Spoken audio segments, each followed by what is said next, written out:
Gorangera duti pada jardana sampada.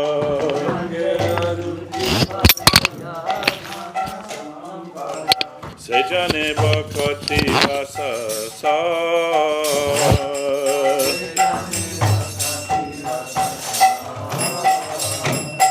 Goranger madura lila jarkhane praveshila.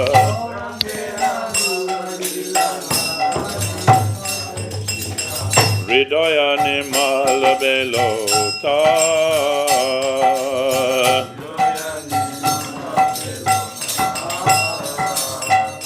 Jai Gorange namaloy tara hoy premodoy.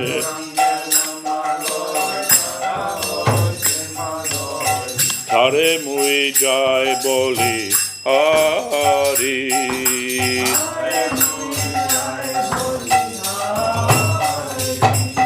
Goranga gunete jure nitya lila tare spure.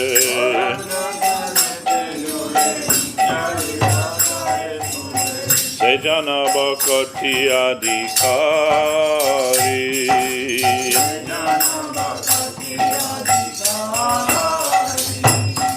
Goranger sangi gane nitya siddha kori mane.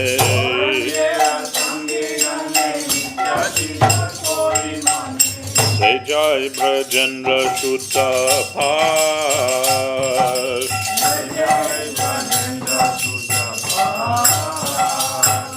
Shri Goda mandala bhumi je bhajane chintamane.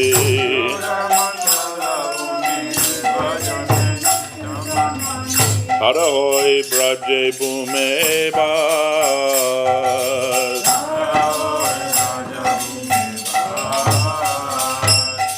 Gaura preme rasa nave se tarange je badube.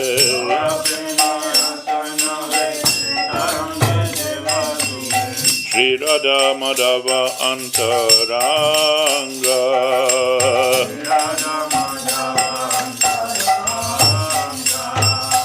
Grihe Baba Vande Take Ha Goranga Bole Dake.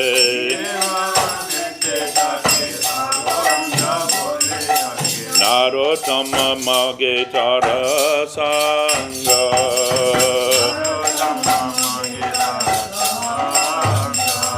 Hare Krishna, Krishna Krishna, Hare Hare.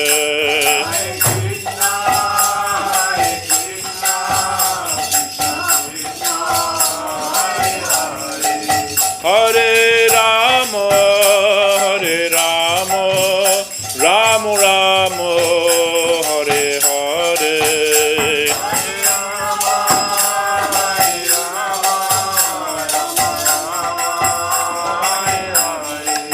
Hare Krishna, Krishna Krishna, Hare Hare.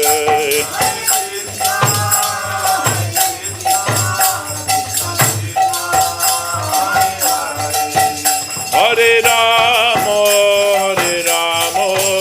Rama Rama, Hare Hare.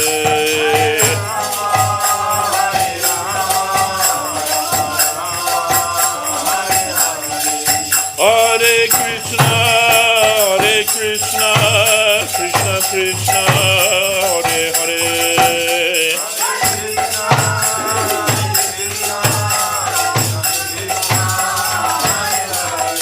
Hare Rama, Rama Rama, Hare Hare.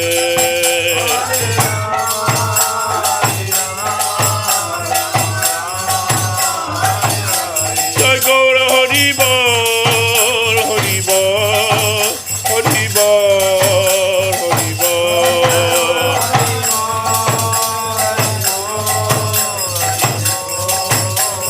Nitai Gaura Hari Bol, Hari Bol, Hari Bol, Hari Bol.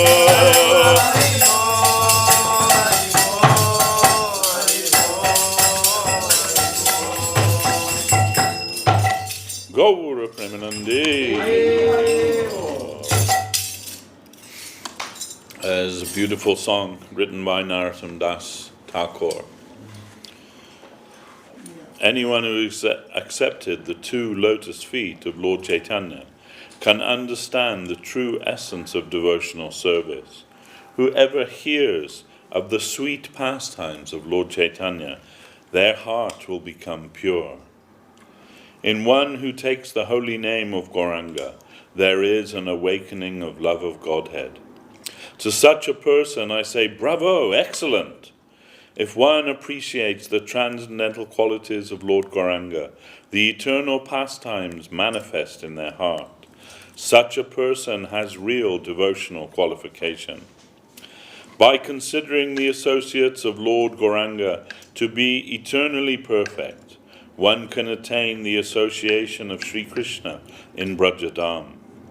Whoever considers the land of Lord Gauranga, Sri Navadip Dham, to be the land of transcendental touchstone, that person takes residence in Brajadam, Sri Vrindavan.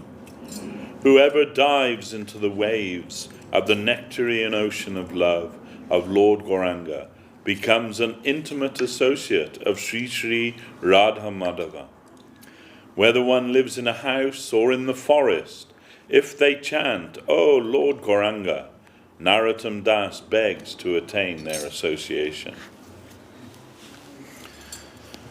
Before Bhaktivinoda Thakur, Narottam was the most prolific of our Gaudiya acharyas in writing the songs of our sampradaya. And I remember reading in the London Evening Standard, there was some article, and it said the 10 most boring jobs in London. And one of them, I'm not sure which one it was, but one of them was lyrics writer for the Hare Krishna movement. Oh. Because they think we just chant Hare Krishna, right? There's like nothing else. Yeah. But they've obviously not seen the songs of Narottam Thakur. His songs are very famous and very deep. Narottam Das Thakur. Vishwanath also wrote some very deep, beautiful songs. And Jai, Guru Gauranga Sundar, Radha Girdhara Jiva Ki Jai.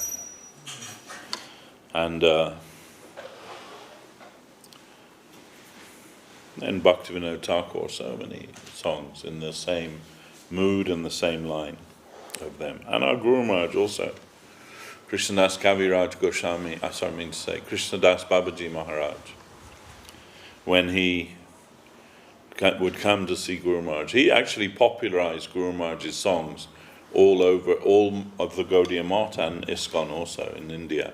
He would go from temple to temple and he's singing the songs of Guru Maharaj, Pranamami Sada Prabhupada Padam and Premadama Deva Stotram. Last year or the year before, I forget, it was the 100th year anniversary of the Gaudiya Math, and we were invited to. They were doing various programs around London, and we were invited to one of their programs at the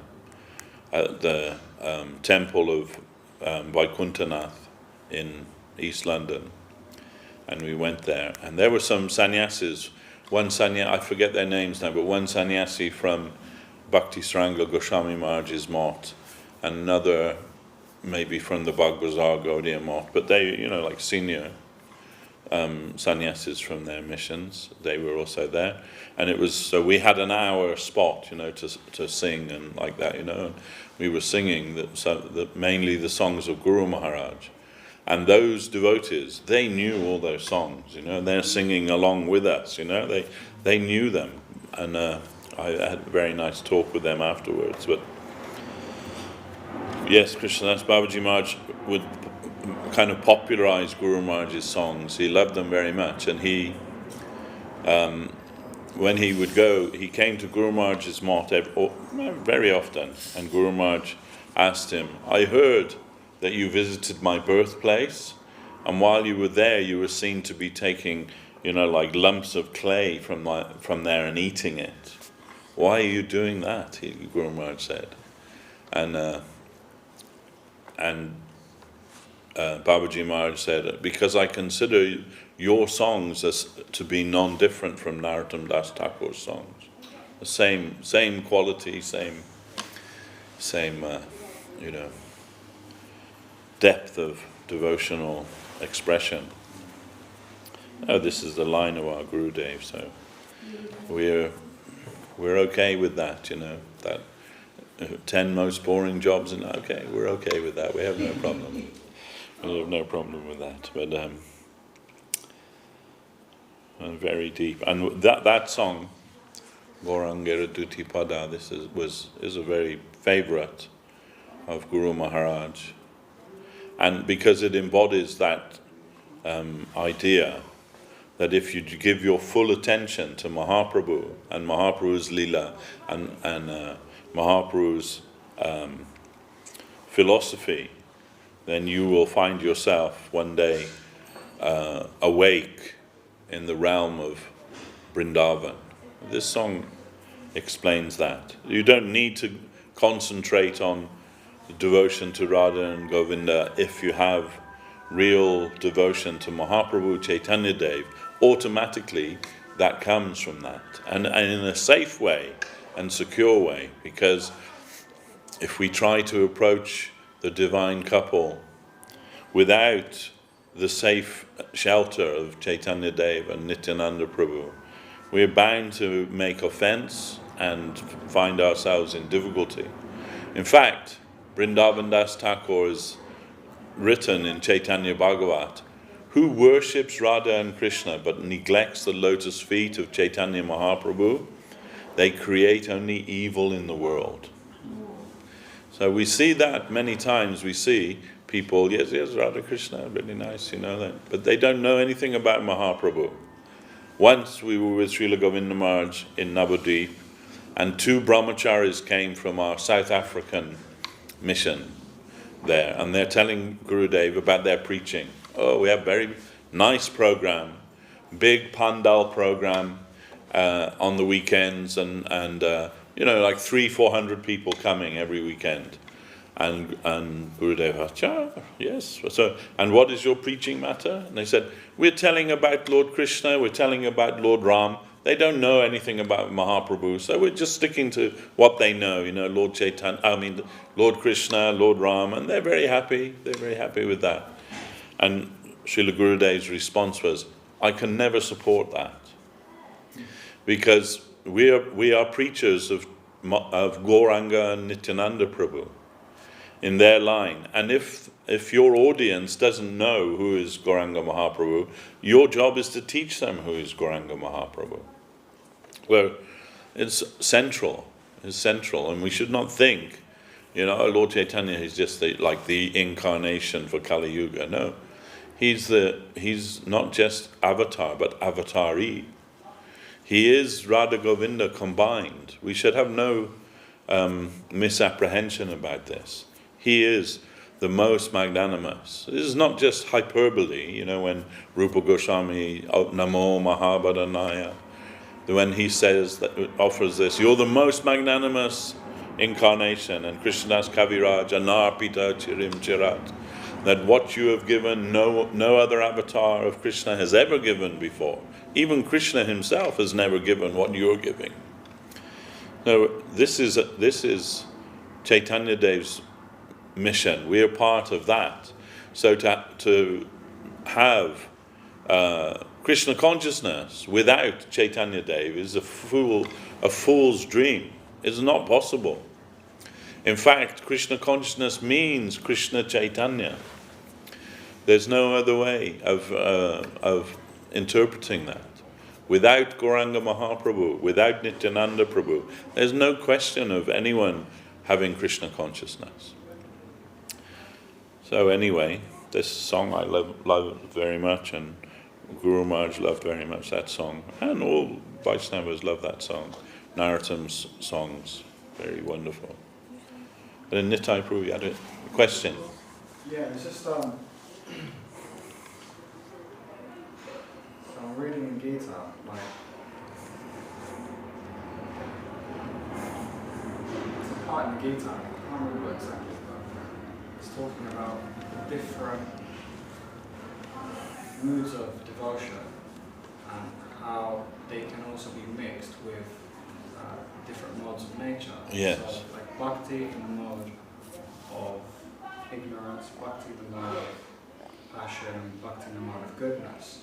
And so my question initially is, there is a difference between, obviously, when someone is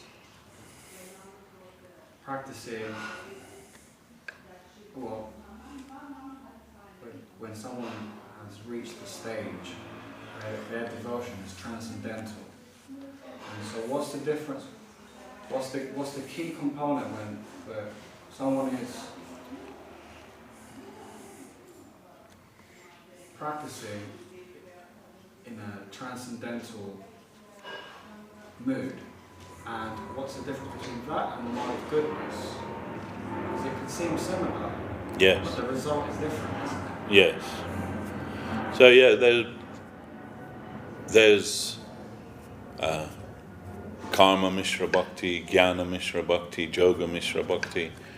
Mishra means mixed, like an alloy, So as you say, because Bhakti, in its true sense, in its ultimate sense, Shuddha Bhakti means Gyan Shunya Bhakti. So,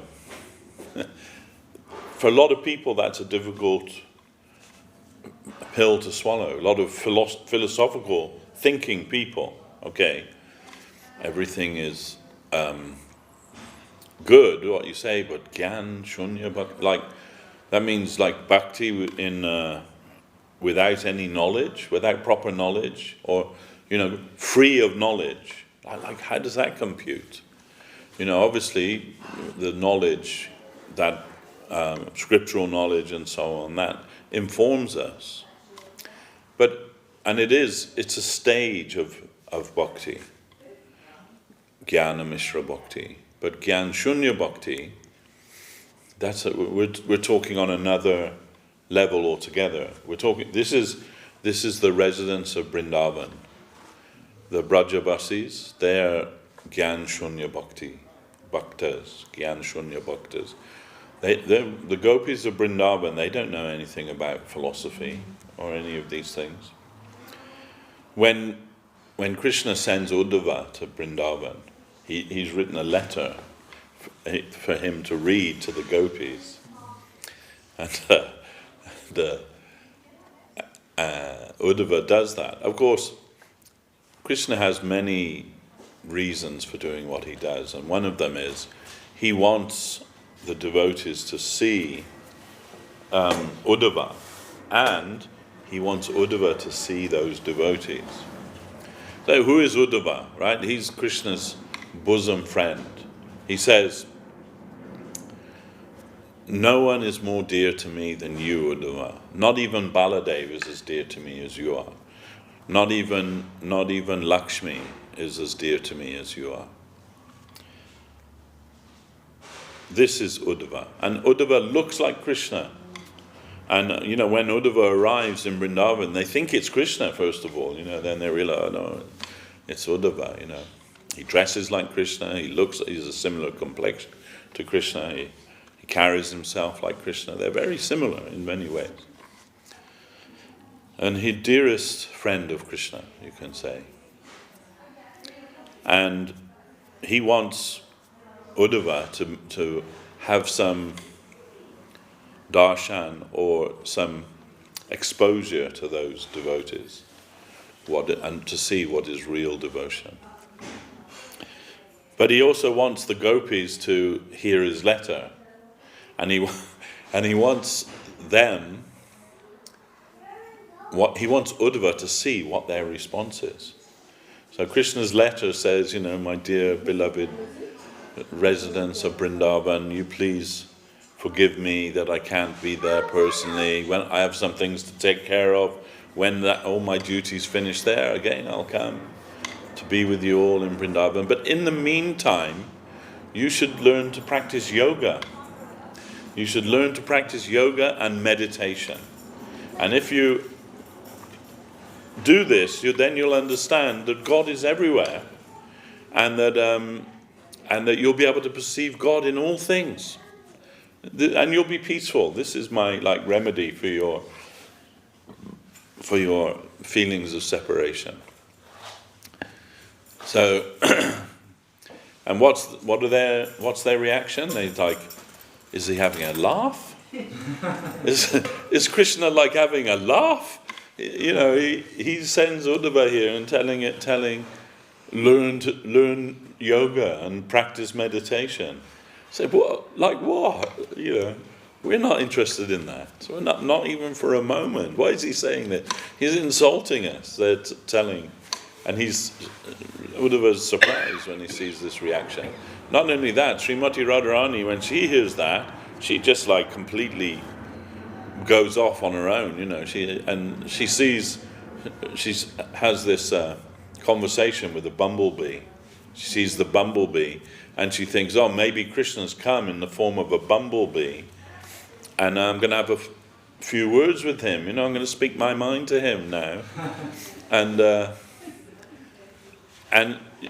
to all intents and purposes, it would seem like she's become mad, talking with a bumblebee. And Uddhava sees this, and the leader of those cowherd girls, she's so disgusted with Krishna's response that she's just gone crazy, talking with a bumblebee. Anyway, this is Gyan Shunya Bhakti. So, what is real devotion? It's free of any rules and regulations. It's completely inspired from the heart, and it's uncheckable. It can't be stopped by anything. And we can say, that even the scripture can't stop that kind of bhakti. And why do I say that? Because, the cowherd girls, some of them are married and they leave their husbands in the middle of the night when they hear Krishna's flute to go and dance with Krishna. And sometimes their husbands try and stop them. No, where are you going? You can't just go off in the middle of the night. What are you thinking? And they physically prevent them from going. And it's told that when they're physically prevented, they just shed their body and go in their spiritual form to be with Krishna. So not even the advice of the scripture can stop them, can restrict their devotion to Krishna. It's impossible. Nothing, no second object of their affection, once that Krishna love has been invoked in them, there's no stopping that. There's nothing else that can prevent that in any way.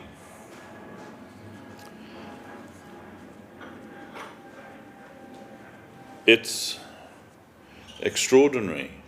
It's unthinkable. Guru Maharaj said, we are followers of those, half-civilized jungle girls. They've made up this religion for worshipping Krishna, and we're the followers of them. They're not big pundits, they're not scholars, they're not, philosophers. They just love Krishna, and nothing can prevent that. So we can say that's the acme of pure devotion to Krishna. Nothing can stop that. Nothing can get in the way of that. And nothing can supersede that. And we worship that. We worship that as the highest thing. Matala Harijana Kirtana Range, Pujala Ragapata Gaura Babange. That, from here, from this plane, we hold that Ragapata. We hold that on our head as the highest thing. That means the path of pure, spontaneous devotion. And from where we are here, we worship that. We worship that with kirtan, and we worship that with everything that we do. we worship that. But we're not saying that we're on that platform. There lies, the road to ruin. That's prakrita sahajya, means that with your mundane mind and your mundane body and all of the crap that's going on inside your own consciousness, that you'll run to Krishna and satisfy Krishna. No, it's not possible. So then we have to practice Krishna Bhakti according to where we are in our own spiritual evolution. So that may be Karma Mishra Bhakti. That means, do your duty and offer the results of that to me. This is you can say the main bulk of Bhagavad Gita teaches us this. Do whatever you do, but do it as an offering to me. This is Karma Mishra Bhakti. And then after, more than that, Jnana Mishra Bhakti, when you understand through the knowledge of Sambandha. It's not just knowledge, Sambandha Gyan means the knowledge of our relationship with Krishna. And through the practice of Abhideya, the means by which we can achieve him, we practice that according to our own inner necessity. So, one of the things of this material world, Srila Bhaktisiddhanta Saraswati Thakur said, as soon as we come into this material world and we're now governed by time and space, then the very things which are completely alien to our soul, we consider them to be the necessities of our life. So, then we're immediately captured. We think that we're this body, and that satisfying the requirements of this body is our first and foremost duty. But it's actually not true. You can live without your body. But, this is like, who believes that? Okay, it's great. Philosophically, we can understand that. But are you going to stop eating? Are you going to stop breathing? No. Just like by the rule of your survival instinct, you're going to do everything you can to maintain this body. And you should, because this body is meant for the service of Krishna. So you have to look after it, but try not to be fooled into thinking that that's you, and that's what your purpose in life is, to fulfill that, Then so many things we think we need to have in this world, and what do you need? Actually, you don't need much. You just need a little food, a little water, 6 feet to lie down at night, and a little shelter from the elements. That's all we actually need.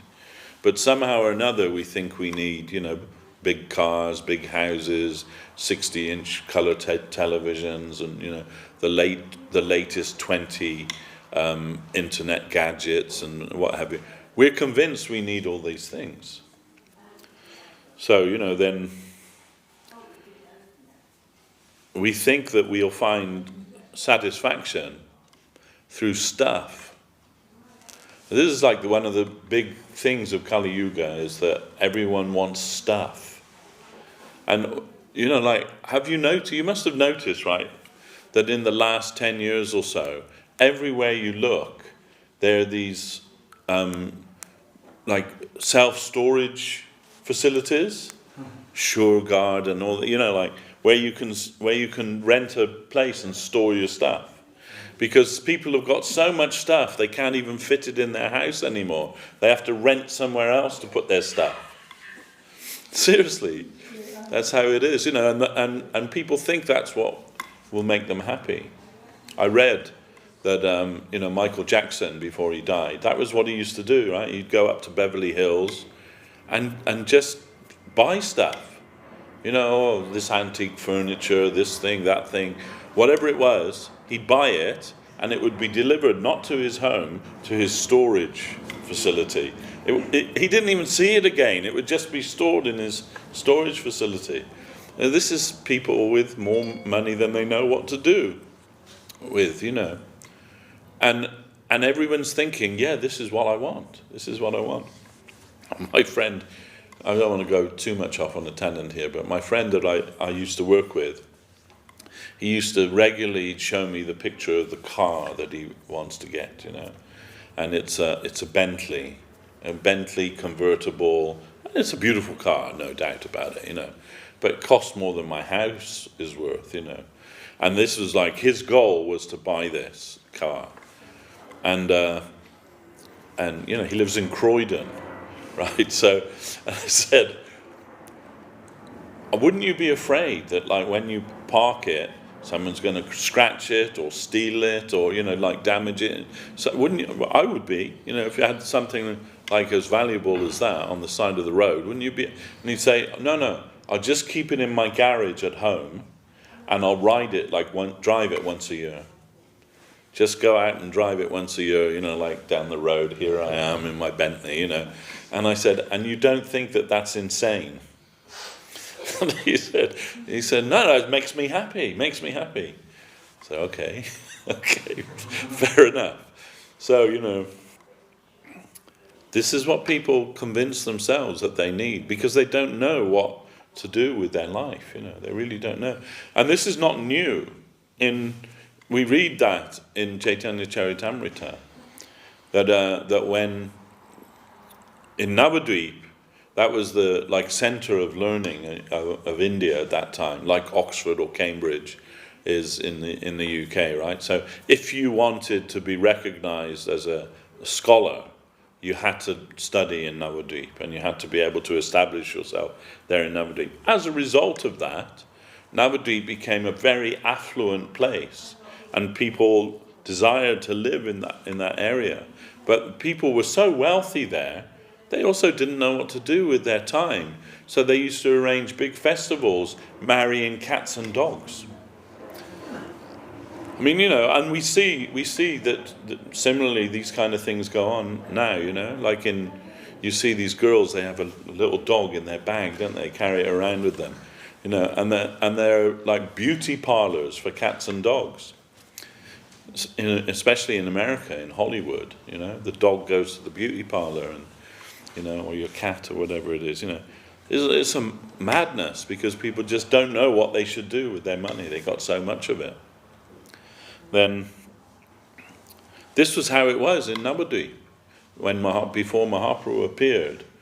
They're all making these big festivals for marrying cats and dogs and, it beggars belief, but it was going on, for worship of different gods and goddesses and spending so much money for doing all this. And the Vaishnavas at that time, headed by Advaita Acharya and Srivas Thakur and others, when they would see this, they would weep to see this, that how people are wasting their life, wasting their time, wasting their money. Nothing better to do. So, and it's the same now. People don't know what to do with all their money. I mean, I shouldn't say this, but I will say it because she won't be watching it anyway. But it was my daughter's birthday at the beginning of the month, Nadia Rani's birthday, and I asked her what she wanted as a present. She said, maybe a gift token from Selfridges. I said, okay. I'll give her a gift token from Selfridges. For those of you who don't know, it's a big department store in the centre of London, right? And I thought, maybe she wants to buy some furniture or something for her house and everything. She was round at my house last night. She's got this baseball cap on. She said, like my hat? And I said, yes, all right, And she said, I partially paid for this with that gift token you bought me in Selfridges. There's 50 quid, I gave her 50 quid. And I said, what, you mean that hat was more than that? She said, yeah. And I thought, whoa. That's just, it's a hat. Like, you know. So this is an example of that. You know, people don't know what to do with their money, you know. You can buy a hat in Sainsbury's for £2.50, or does the same thing, you know what I'm saying? So, but this, I don't know. Anyway, I just let it be. But and if, you know, I'm sorry that I broadcast it all over the world that my daughter's spending her money like this. But anyway, it's the sad situation that we have. So anyway, not to, you know, digress too much from your question. We see this. What are the symptoms of these Mishra Bhakti? Means mixed Bhakti. Mixed with Gyan, mixed with Yoga, mixed with Karma, mixed with all these things. But that doesn't mean that inherently they're bad. Inherently they're very good. To do whatever you do and bring Krishna into the equation, that's the best thing that you can do. So, you know, like it says in the scripture, it says, whether you have no desires for anything in this world, or all desires for everything in this world, just go to Krishna to fulfill those desires. Don't go anywhere else. Don't go to any other gods and goddesses or anything. Go to Krishna directly. And Krishna confirms this in the Gita too.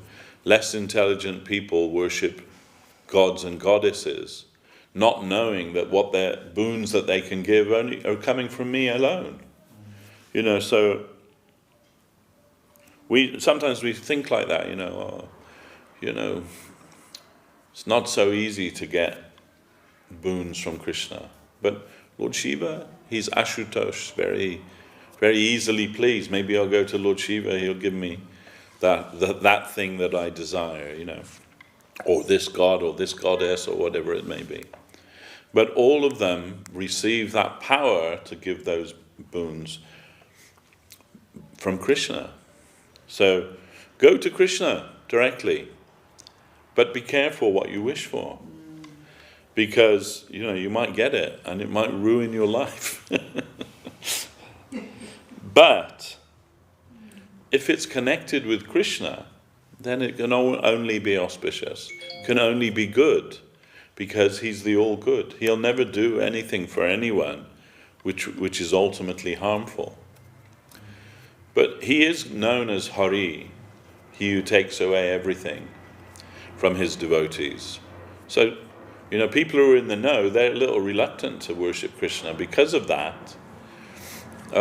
You know, he takes away everything from his devotees. That's why generally Krishna's devotees are poor. Because Krishna knows, right? They say, you know, money's the root of all evil. This is a fact. It is. You know, once you have money, unless you're of a higher type of person, you're going to just spend that money on dogs and cats and the things that, you know, that your brain can manufacture. Like if tomorrow one of us, or today, as it's Saturday today, isn't it? One of us won the lottery. Last week, I think it was £111 million, the Euro lottery. And someone in the UK won it. The whole jackpot, £111 million. Like what we could do for our mission with £111 million. Anyhow, so let's say, of course, it's unlikely that any of us will win it, especially if we don't do the lottery, you know.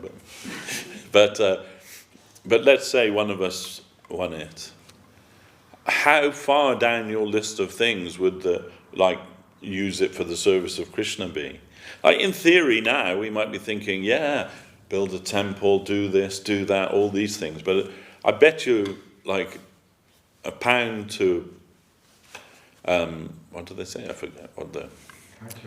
A pound to a penny. Yeah, whatever. I bet you that most of us, when we got that news that we've won the lottery, the first thing would be like, where am I going on holiday? Where am I going to take the family? Am I taking them to Barbados? Am I taking them to, you know, Bali? Or, you know, that would be probably the first on most people's list, right? Go and have a nice break there, you know. in the sunshine in the tropical place or whatever, and maybe like down. Oh yeah, then buy the nice house, buy the big car, buy the sort your relatives out, pay off your mum's mortgage. But this is you going down the list, and then maybe about 10th down the list is like, oh yeah, you give some of the money for Krishna's service to the temple, and note it is some of the money, like not all of the money, but some of the money for Krishna's service. The first person who won the national lottery in the UK when it started. 30 years, I forget when it was, but within our lifetime it started, right? So the first person to win the jackpot was a Muslim man, and after winning it, he wanted to give half of his winnings to his local mosque. They refused him. They said because it came from gambling, they couldn't accept it. I told Srila Govinda Maharaj that, and Govinda Maharaj's reply was, "I like this kind of religion." That was his reply. Well, it surprised me a little bit because I thought, if you give money to the saints, even black money can become white money, if you like. Forgive the terminology, but even ill-gotten gains, when it's given to the saint and utilized in the service of Krishna, it can be purified.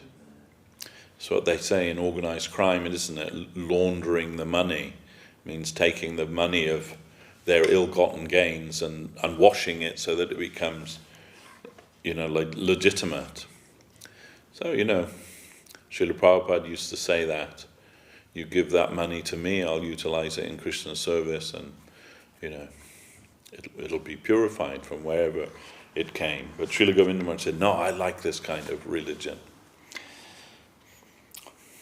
But at the same time, I'm sure if one of us offered him 111 million, he would say, yes, we can use that in Guru Maharaj's service, from wherever it came. But I'm not suggesting, therefore, that everyone should open an account with the National Lottery. Krishna's devotees are always poor. Guru Maharaj told us that, but Krishna is very merciful to his devotees. There's a story we heard from Guru Maharaj about one of the Alwars. The Alwars were great Vaishnava saints from southern India, and many divine pastimes there. But one of them, what was his name? Guru Maharaj told us the name.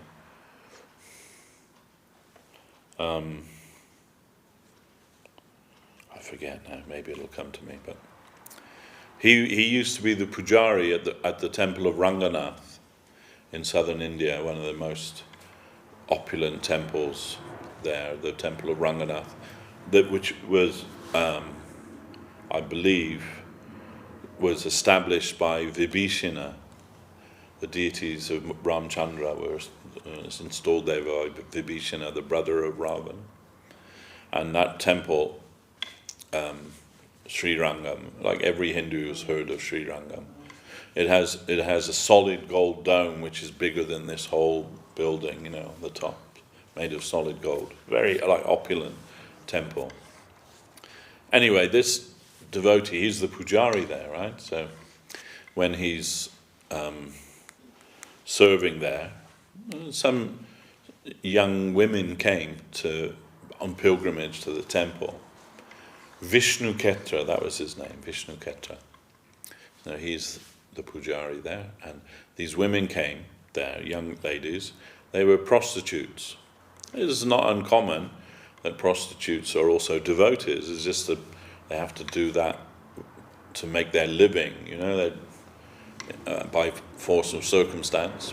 It's not unusual.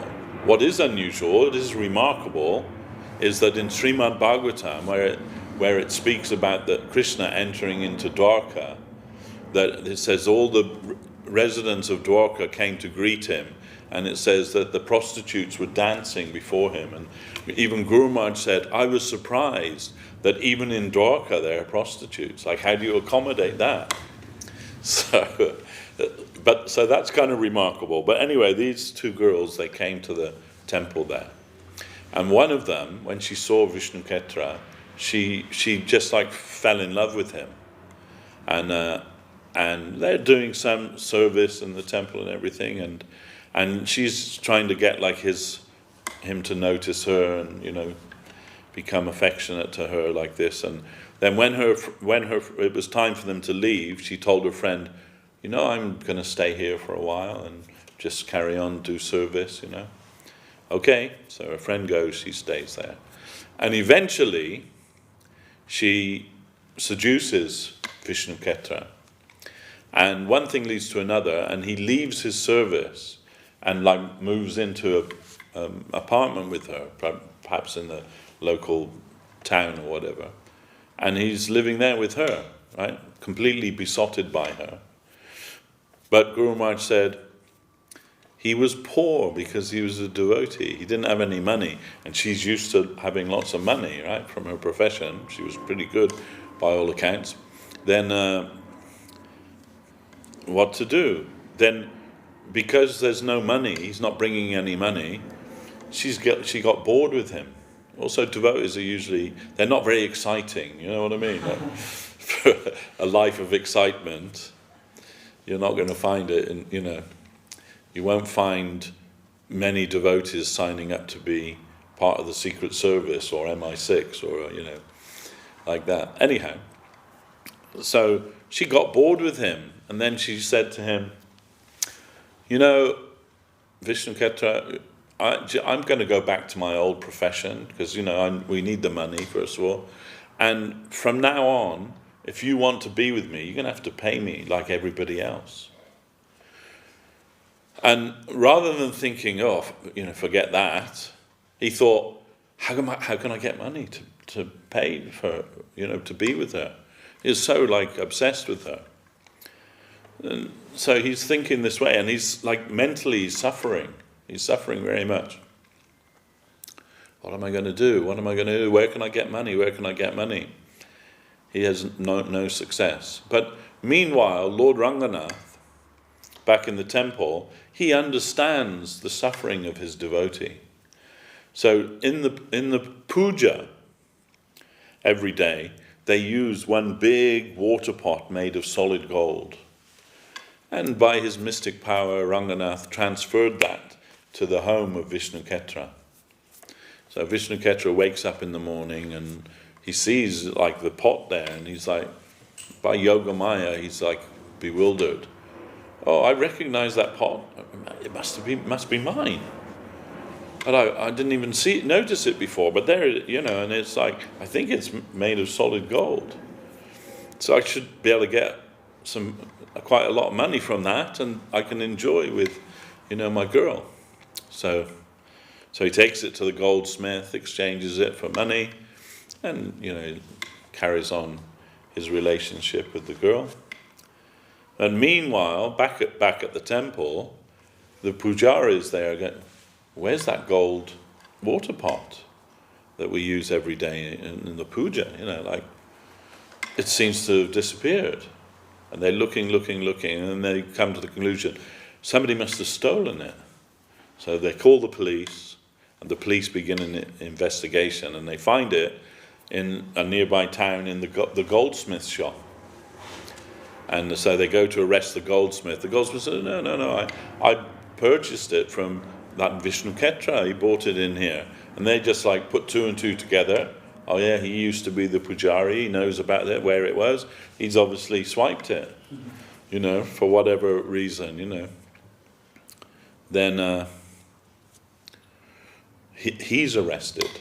He's arrested by the police. And he's like, no, I didn't steal it. It just appeared in my, yeah, of course it did. Yeah, of course it just appeared in your house one morning.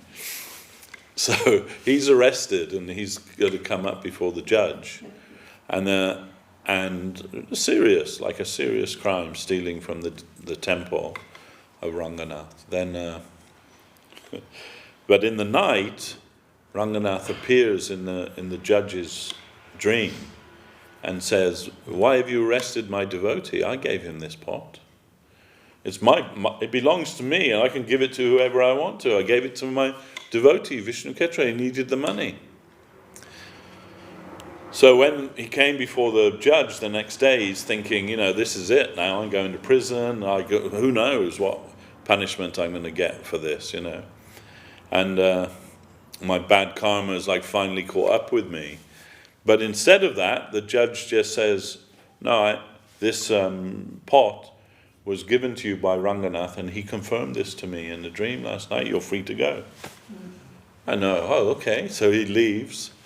But he's thinking, the judge said that that Ranganath gave this pot to me. How kind he is, how merciful he is, that I wanted to use it for some filthy purpose. And still he gave me that. I can't understand how merciful the Lord is.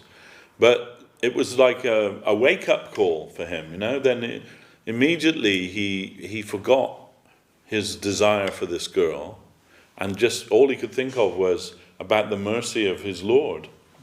And so he returned to the temple and again took up his service, and he became, I don't remember what his name was, but he became one of the 12 Alwars of southern India. They're great devotees of southern India.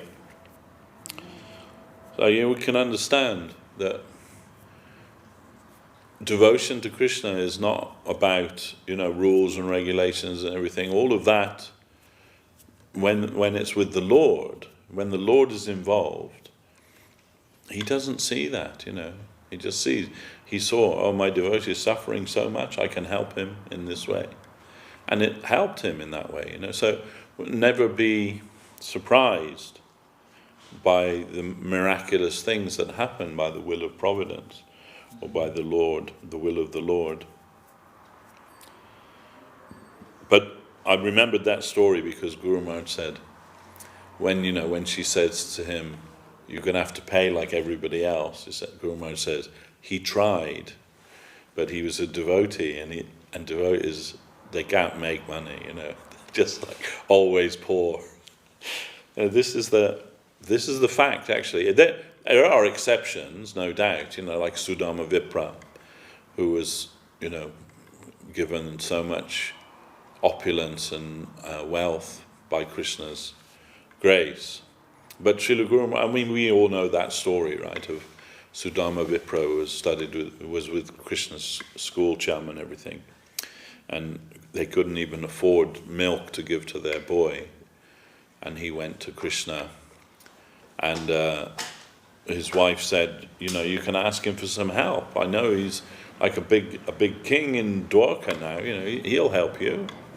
I've heard he's very merciful to his friends. You were bosom friends. So then, okay, he's persuaded to go there. But he's not thinking what I can get out of Krishna. He's just thinking it'll be so wonderful to be able to see him again after all this time. That's all, and he was obsessed with that. That's all he could think of. And his wife said, you have to take some offering to him. They looked, and the only thing they could find was a little flat rice and doi, and mix that together, And he took that in a little pouch.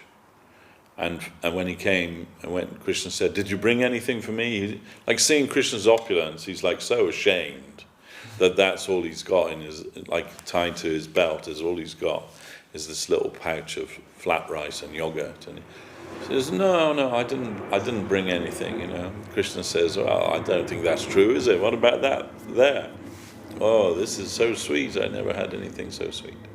But anyway, when he returns home to, where he lived with his wife in that tumble-down old shack, there's a palace there, and his wife and son, they're dressed like the wife of Indra, and, the boy looking like some prince, and he's has to do a double take, is that my wife? Is that my beautiful wife? Is that my beautiful house? I don't know. I don't remember any of this. This must be by the mercy of Krishna. But when Guru Maharaj was explaining this, he said, But Sudama, he saw all of these things with his service-centric eye. Means he didn't think like, way, we've won the jackpot, let's party. He didn't think that at all. He thought, this is Krishna's mercy, and I must use this in Krishna's service. Like 100%. So if you're that kind of devotee, no wealth will corrupt you.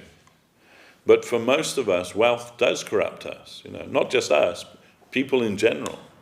Wealth corrupts us. If we have more than we need. And Krishna takes away those things from his devotees if they're an obstacle to their progress. And we say in the life of Srila Prabhupada, A.C. Bhaktivedanta Swami, he came to see Guru Maharaj and he said, this is on my mind, that this, in the 11th canto of Srimad Bhagavatam, I found this verse that says, the essence of which says, if Krishna favors you, he can give you everything. But if he loves you, he'll take everything away from you, so that even all your family members will reject you, and you'll be bereft of everything and you have to have no other recourse but to take full shelter of him, of Krishna. And Prabhupada said to Guru Maharaj, I think that's what's like happening to me, because his business went down, his family, they weren't interested, then. And when Guru Maharaj, discussing with Guru Maharaj, and Guru Maharaj said, it cannot but be, must be, in my opinion, So then he asked Guru Maharaj for sannyas, and Guru Maharaj said, no, I can't give you sannyas, because remember, he gave his house in Sitakanta Banerjee Lane, where he lived with his wife and 3 sons, and where he practiced his chemistry business. He was a chemist, and so he had on the ground floor was his living quarters, and the next floor was vacant, and the top floor was his laboratory, where he'd make the medicines and everything. And he gave the vacant part of his building to Guru Maharaj as the first branch of Chaitanya Saraswat Math in Calcutta. And Guru Maharaj had that, like you can say, preaching center there for 10 years. And Guru Maharaj not always going there, but sometimes Guru Maharaj is going there and staying with Prabhupada. And Govinda Maharaj staying there. He was Grendu Brahmachari then. Guru Maharaj sent him to Calcutta to learn Sanskrit. He had another disciple called Lakshmi Kanta, who was a professor of Sanskrit at the Calcutta University. And he sent Gurudev there to learn Sanskrit from him. And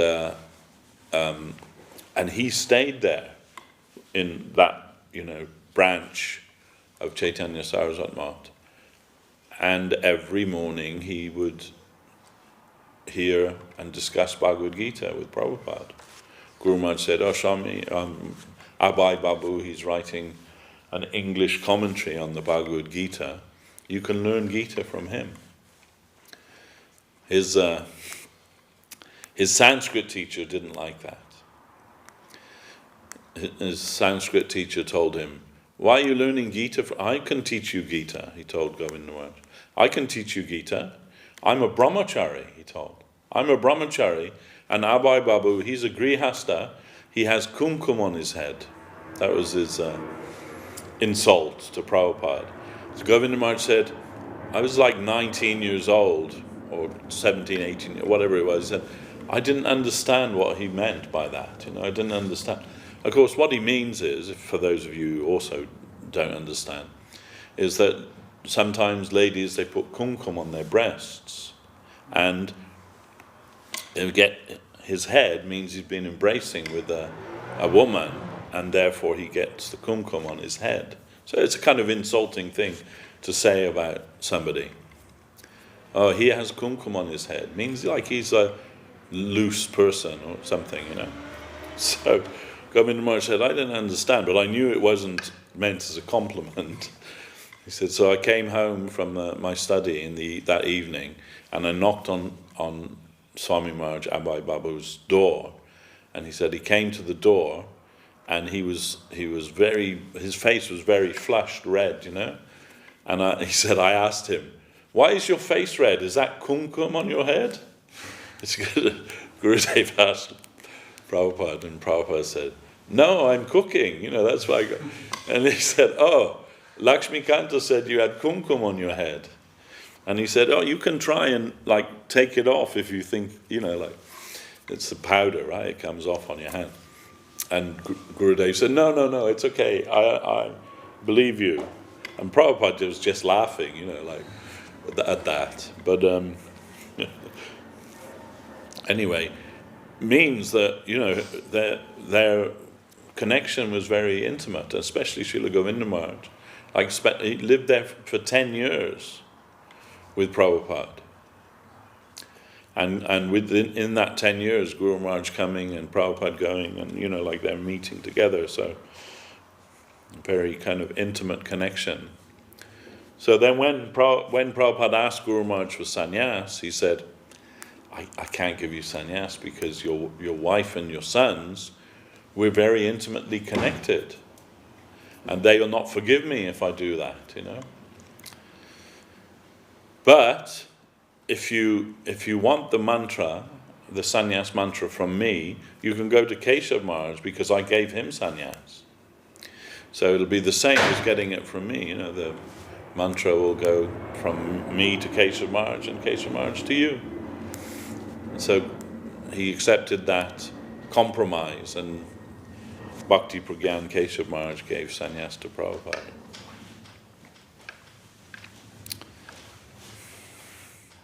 Anyway,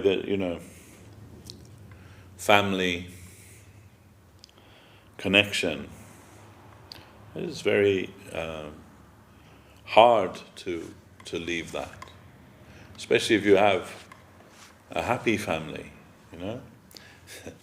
Srila Govinda Maharaj said to me once, he said, they're always talking about the deep, dark well of married life and all of these things, it says in the scripture and all of these things. He said, but that was not my experience.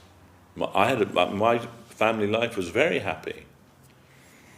And I can understand that. I met Srila Gurudev's wife a few times, and she was a nurse, and she was like a angel, saintly lady, really saintly lady.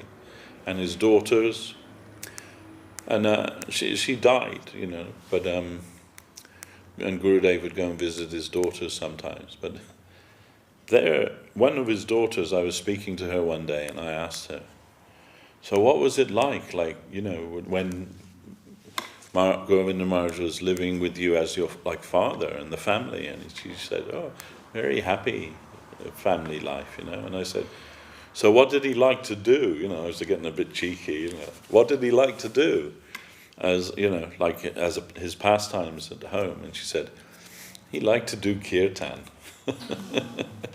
And I said, oh. But so she said, yeah, we're always having kirtan in the house, And I said, and what was his favorite song? And she said, Jai Radha Madhava Kunja Bihari. He said he was always singing that in the house. So, we hear that when Srila Prabhupada's father was choosing a wife for him, said he wanted there were a number of possible candidates for the role, and he said, Prabhupada said, my father chose the plain looking girl, not the beauty, the plain looking girl, because he didn't want me to be too attached to her, And we all know those things. So there was some difficulty in the family life, and but Govinda Maharaj knew his sons, 3 sons. Mathura, Prayag, and Vrindavan were his 3 sons. And Mathura was the same age as Govinda Maharaj. And Govinda Maharaj told us he spent most of his young adult life in and out of mental asylums. So, and Prabhupada and Gurudev used to joke. Swami Maharaj gave Krishna consciousness to the whole world, but he couldn't give it to his own sons. So, don't be surprised if your kids don't turn out to be, pure devotees of Krishna or even interested in Krishna. That's in his hand, not in our hand, whatever we might expect. But Krishna very merciful to his devotees. And nobody knows what anybody's going through, in their life. So we shouldn't be too eager to judge anybody. I can say one of my, like in this mission in the UK, I have many relatives here, because my wife is the sister of Saraswati, and Saraswati has her sons, and Krishna Mohini, and they're so like I have many like relatives through my wife who are devotees. And one day, one of my nephews, by marriage, he came to the mott in Green Street because Ishanuga was there, Saraswati was there, Krishna Mohini was there. So he wanted to come and meet with them all, And when I heard he's coming, everything, I felt a little bit, how would you say? Maybe thinking a little offensively towards him. I'm thinking, he's just coming for socializing. He's not coming for Krishna consciousness, This way, I was judging him. And then when he came through the door, first thing he did, he comes in the temple and offers his Dandavat Pranam to the deities. And immediately I saw that, my mind changed. I'm thinking, so many thousands of people living in London, and how many of those people will bow down before Lord Krishna? Even that, who will actually bow down before Lord Krishna. That's more than most people will do, Then how can I think badly of somebody that will do that, And I curse myself for thinking like that. And I don't know what's going on in his life, do I? I don't know what he's going through. I don't know what he thinks at night when he goes to bed, if he prays to Lord Krishna. I don't know. But we shouldn't be so ready to judge others. We should see everyone's going through their thing, And that's not unrelated to Krishna. Because at one time, all of us, we came before the Lord and said, from today I'm yours, then please, you give me your shelter. And, we find that in Prapanajivanamritam.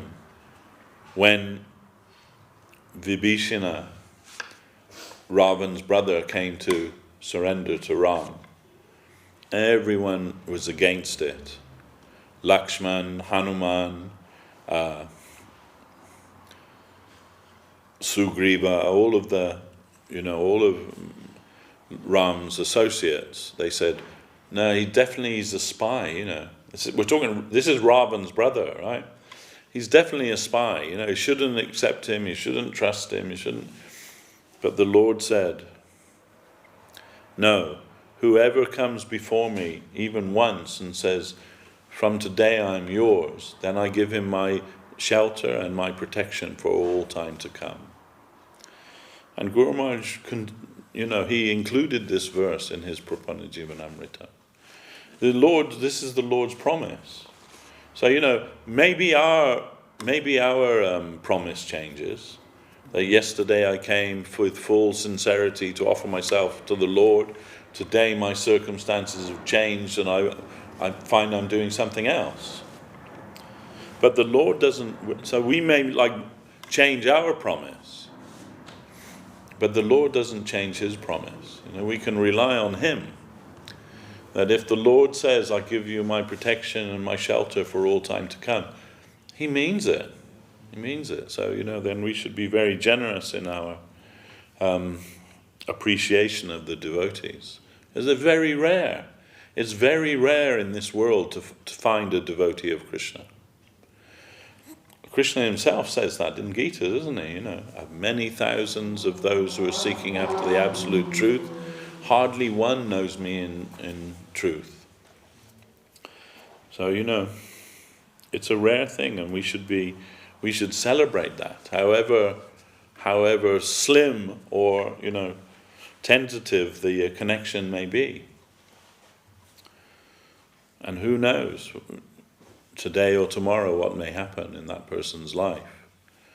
Look at that example I gave you of Vishnu Ketra. For all intents and purposes, he blooped, didn't he? He left the temple, ran off with a prostitute, and everyone would say, this is condemnable, his behavior. But the Ranganath didn't think like that. Ranganath made some clever arrangement to bring him back to his service. So we don't know what will happen with anyone.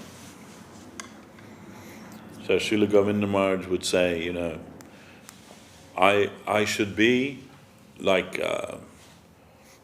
strict with myself, but lenient with everybody else. Because we're not the judge of others. We're not, the karma police or anything. Whatever anyone will do or don't do, that's between them and Krishna. And we should try to be generous there.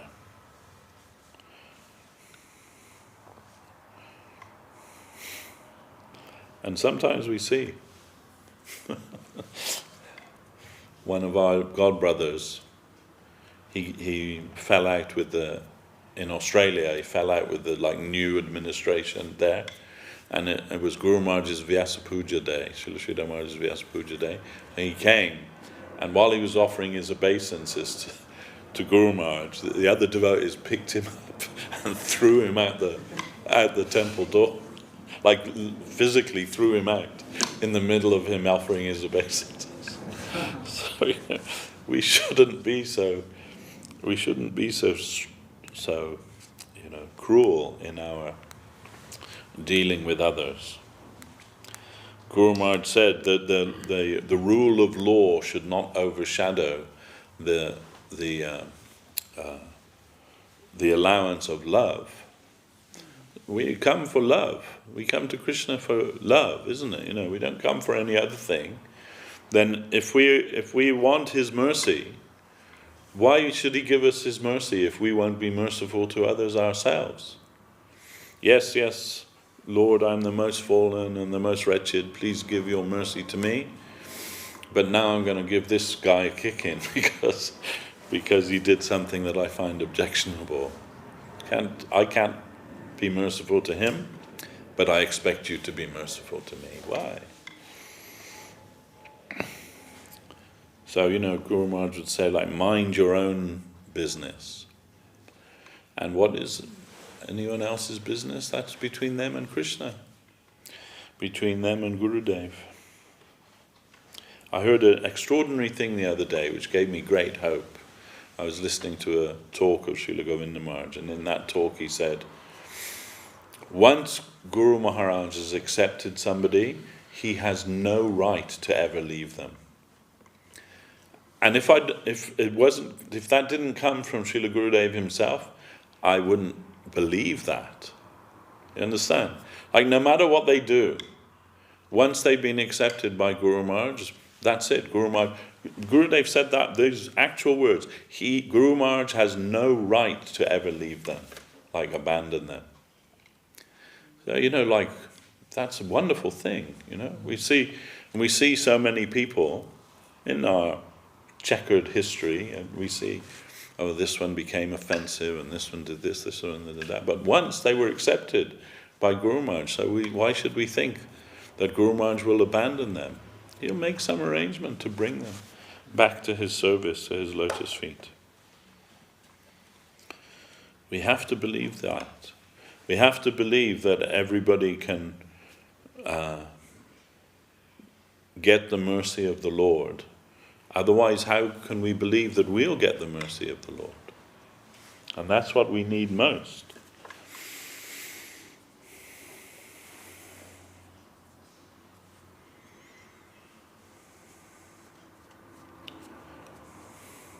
So, going back to your question, so we know, we can understand something what is pure devotion. I mean, say we can't understand what is pure devotion, but we can understand the symptoms of that. But for us, until that, because we're all like a work in progress, right? So until that, then we have to follow as best as we can. And sincerity is invincible. So really, that's the only criteria, is sincerity. However bad or however good we may be, if sincerely we have a desire to reach the Lord, to serve the Lord, to practice devotion, the Lord will arrange that. We shouldn't think that the Lord has like cast us in this material world just to suffer in eternity, birth after birth after birth, suffering through the same old stuff again and again and again. He didn't create us for that. He created us for a life of eternal love and joy with Him in Vaikuntha, in Goloka Vrindavan. That's what we're made for, or in Srila Sridhar Maharaj's words, what you're designed and destined for. Then we have to believe that. We have to have faith that, however bad or however fallen, however unqualified I may be, today or tomorrow, I must get that by the grace of the Lord. I must. That's our faith. That's what sustains us, what keeps us going on. Otherwise, how is it possible that, after 40 years we're still singing the same songs and reading the same books and doing all these things? That would be madness, wouldn't it? To still be doing it. I met from our other temple, I was walking nearby there in Green Street, and I saw this man who used to regularly come to the temple, and I said, "Oh, you're here," and I said, "I thought you'd moved away because you used to come every week to the temple. Now you don't come, and I thought you must have moved away." And he said, "No, I still live in the same place." I said, "So why don't we ever see you at the temple?" He said, "You just talk about the same things all the time. If you've got something new to talk about, maybe I'll come. But it's just the same thing, the Krishna business all the time." And I said, "Oh well, we're not going to be talking about anything else. That's what we're talking about. If you want something else, I guess you have to go somewhere else." He said, "Yeah, and that's why I don't come anymore." I said, "Okay, see you later."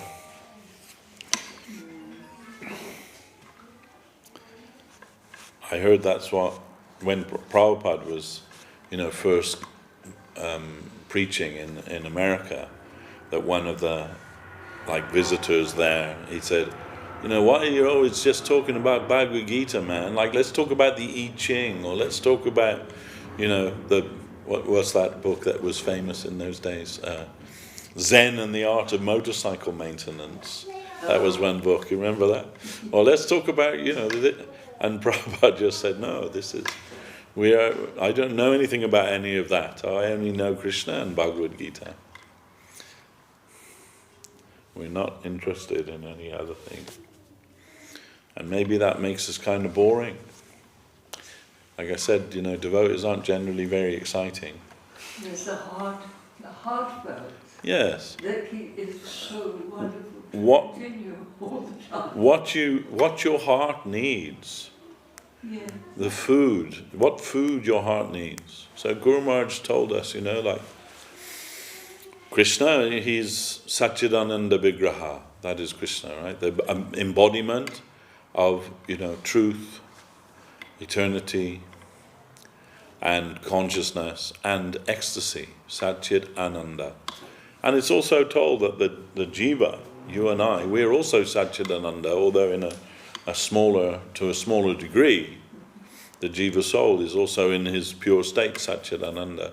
But we can say, from our personal experience, yes, Sat I can understand. I'm eternal, and Chit, I'm conscious of my existence. As Descartes said, I think, therefore I am. So I realize I exist, and I understand that I'm eternal. But Ananda, where's Ananda? We don't have any Ananda. We don't have any bliss, ecstasy. And it doesn't mean just like a bit of happiness because you had a fortnight in Skegness, Not that kind of happiness, but like ever-increasing joy, rapture, ecstasy. Where's that? But Guru Maharaj says, just to exist doesn't mean, like a rock exists, but it's not conscious of its existence. So Chit means that you're conscious, you exist and you're conscious. But just to exist and be conscious, but with no aim in life, is like, why bother? There's no value in that. So what are we striving for? We're striving for Anandam. That's the food of the soul, the very food of the soul, the very thing that we need, Anandam. Just that up until now, we've been looking for it in all the wrong places. We think we'll find that in stuff, or whatever it might be that we're told that we should aspire for. Wealth, independence. This is what most people think, and when I say most people, we're taught this at school. And the politicians teach us this, that if you're independent and you have wealth, you can be happy. But it's a lie, because there are plenty of wealthy people who are as miserable as sin. And so that's not it. That's not it at all. That we need Ananda. The soul needs its food, just as we need some food, our body. The soul also needs its food, and that's Ananda. And you don't find it here in this material world. You find it there in the spiritual world. And you can connect with that through your heart, inside of yourself. And we're not talking about that organ that pumps blood. We're talking about the essence of who you are. That essence, that spiritual essence within you now it's asleep. It needs to be awakened. It needs to find its own fulfillment. So there Guru Maharaj says, "O you sons of nectar, sons of the nectarian ocean sea, you were born in nectar. You are meant to taste nectar. Don't be satisfied with anything except nectar. So awake, arise, and search for your fortune. Search for Sri Krishna, reality the beautiful."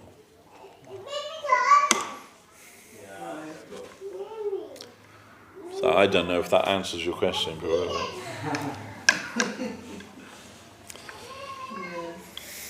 I think I've gone over my time as well. So I think now it's time for Arti, huh? Definitely time for a little water.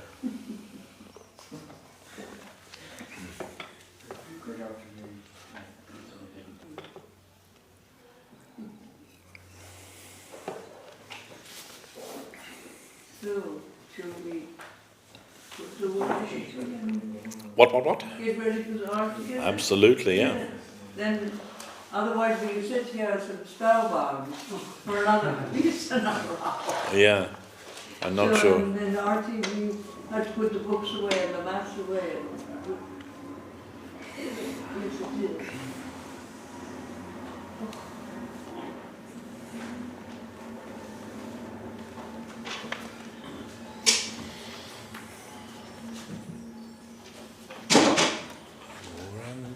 Dutipada Semora Sampada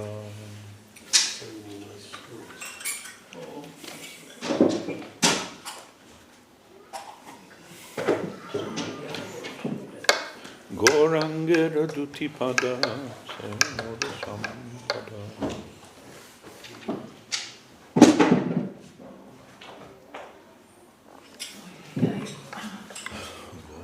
They won't go in the bookcase. No, all it's Sachi, remnants of Sachi there.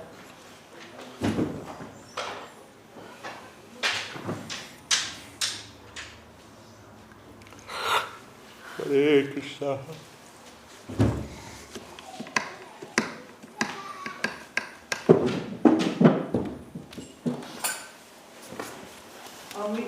Have we turned off the microphone? I don't know. No. Do you know how to do? No? Maybe sometimes they keep stay it. on for the Sometimes they keep it on for the arti. Yeah, Yeah. that's right. That's why.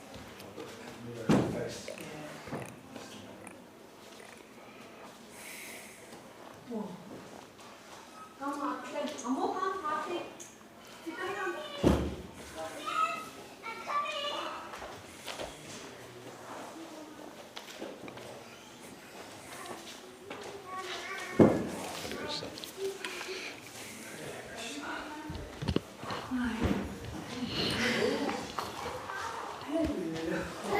Where did you come from?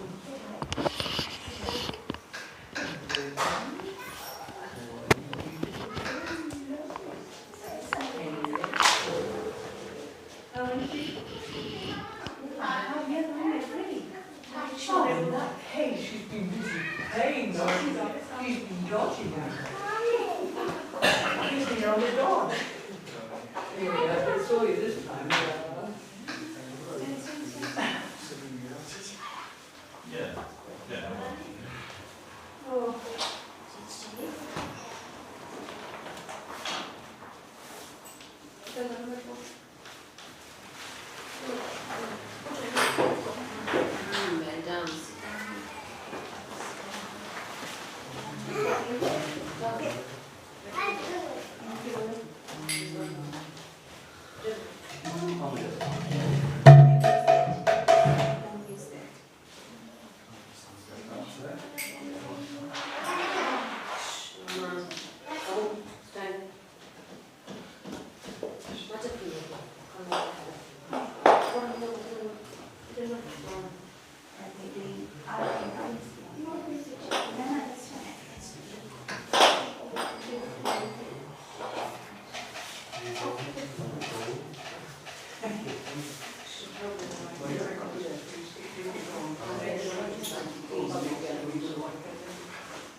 Bhaja Sri Krishna Chaitanya Prabhu Nityananda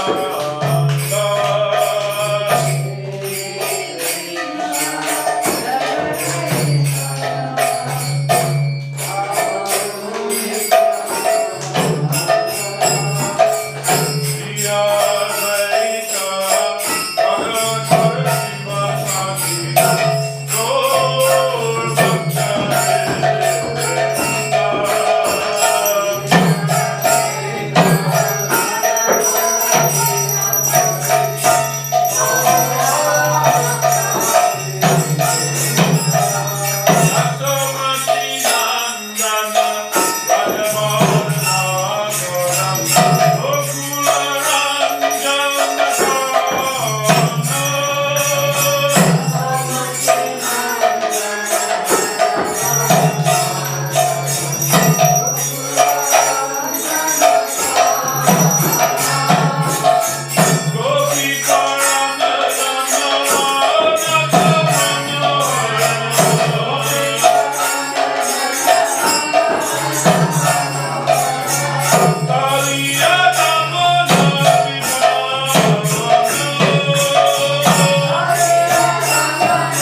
Bhakti